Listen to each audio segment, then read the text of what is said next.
So what is natural capital?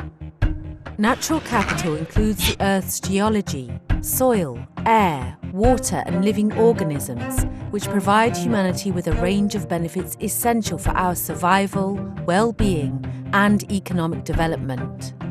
These benefits include ecosystem goods like food and fresh water, and ecosystem services like water purification and climate regulation.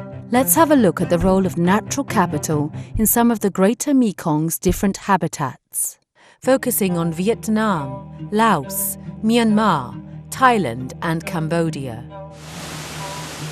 Forests counteract climate change and purify the air by capturing carbon dioxide.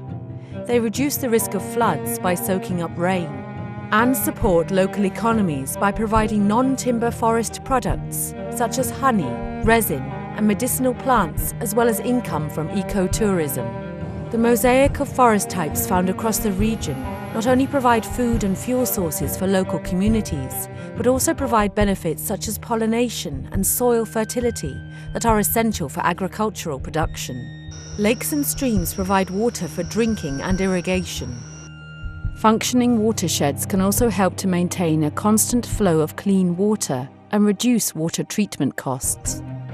The mangroves of the Mekong Delta reduce the impacts of erosion and provide protection from storms and floods. This in turn reduces the costs of having to construct storm barriers. The Irrawaddy dolphins, found within parts of the Mekong River complex, support local economies through recreation and ecotourism. The abundance of fish in the river also provides a much-needed food resource for many communities up and down the Mekong.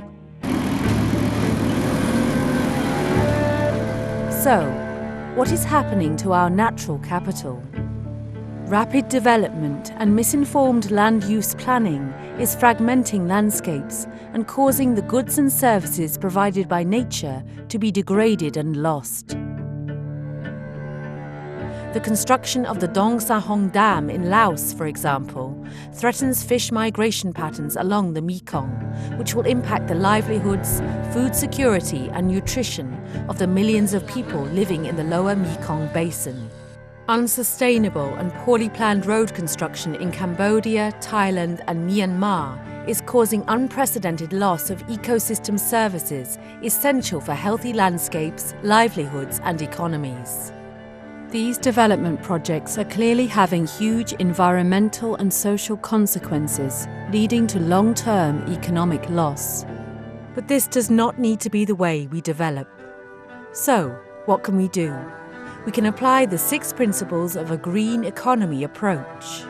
Renewable energy and low-carbon technologies can replace fossil fuels. Resources and energy are used as efficiently as possible and are shared more fairly. People use low-carbon forms of transport and live in more sustainable cities. Natural capital is maintained and restored. Incorporating the value of natural capital into decision-making is particularly important in order to have better planned infrastructure projects. For example, by taking into account ecosystem services in road planning, we can avoid having critical watersheds, forests and wildlife migration routes cut through.